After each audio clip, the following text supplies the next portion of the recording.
yesterday we had 4 wildcard matches as well, and we had a few surprising results, Ben. Let's see what your highlights are. I saw you were studying them, Ben. Well, first up was Beastie versus Morrow. Beastie opens up with a very fast, hidden third command center on the opposite side of the map, whereas Morrow is going for some high Roach Baneling aggression. So Morrow trying to win the game right here. Beastie has invested a lot in his early game economy, so this will be a very difficult hold. This is just a vicious all-in for Morrow. Yep, Supply Depots are of course going to help out a lot, Ben, but do you think this is going to be enough? We have a lot of Roaches, Zerglings streaming in, and quite a few Banelings. Morrow being very patient about this, just knowing that he has to get the good detonations on these Banelings. Really great building placement by Beastie, and as you stated, causing some indecision there from Morrow. He does end up taking out these bunkers at the top, but this other bunker on the bottom is holding strong, and Beastie is going to lose some SCVs, but it looks like he might actually make a successful defense here. Yep, he does, pulling the SCVs from the main base. Even though Morrow has a couple of units streaming in, it's most likely not going to be enough. As you can see, quite a few Hellions. Some Zerglings do make their way into the main base, but there are more than enough SCVs to deal with those. And I really think the indecisiveness, or the Morrow being indecisive, really hurted him quite a bit, because why did he even try to go for him front? Either you go straight away to the main base or you don't, and then he actually blow up a couple of depots. It's really hard to make the correct calls in the heat of the battle, and everybody makes those mistakes. We do it all the time, and I really think that costed Morrow. Critically though, Morrow thinks he's ahead. He doesn't know about this hidden third command center. Morrow thinks it's 2 bases to 2 bases, and doing that much damage is something that he would usually be pretty happy with. But he's in the dark about this, and while he's continuing to build up and macro up, and even scouting for expansions, look at this, is just barely going to miss that hidden base. He could have seen the minerals highlighting. But yeah, that's about it. You can see BC's army just growing and growing. Morrow probably wondering how on earth can Terran be that rich? Why did I ever switch races, Ben?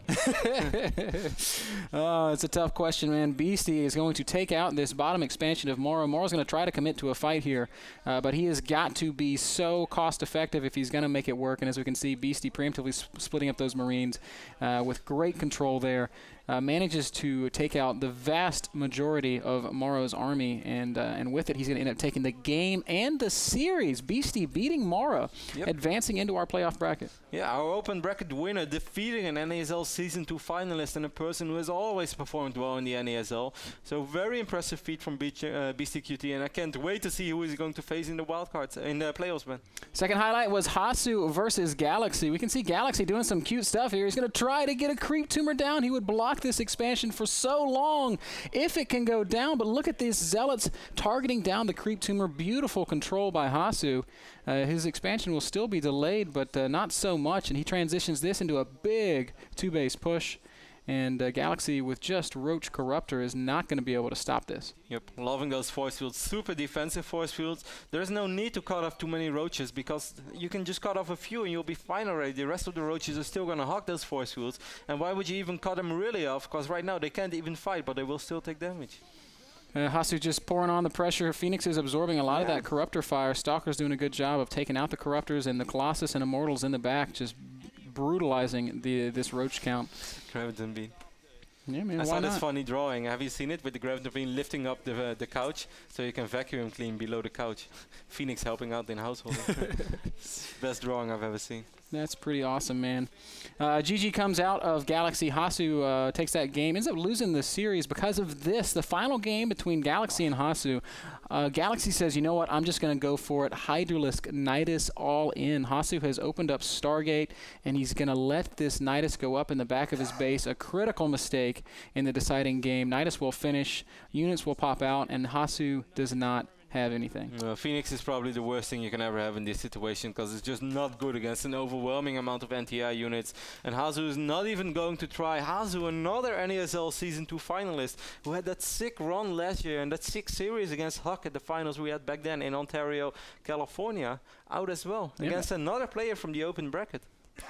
Koreans doing exceptionally well. It should become as no surprise to anybody. Koreans always placing well in these events. But after today, it's very possible that they could make up half of our playoff bracket, maybe even more than half. Though it is possible that we'll see some of them eliminated here today. We've got Demago plays against Ganzi today, so there's an opportunity for a foreigner to take out a Korean. Polt versus Alicia is a Korean killing a Korean, and then Sin versus Zenio is another one that could could determine whether or not. I cannot smile enough, man, when I hear those matchups. I'd say we spoke more than enough. Let's just head into the first game. Well, first up, we're going to play a short commercial. No, We've got, I want to jump into the first game, Ben. We've got Liquid Red versus the Evil Geniuses Thorzane to be our first match of the day. Stick around, guys. We are going to play a very short commercial, and when we get back, our first game from Wildcard Friday, I guess is what we're going to call it. See you guys in just a sec.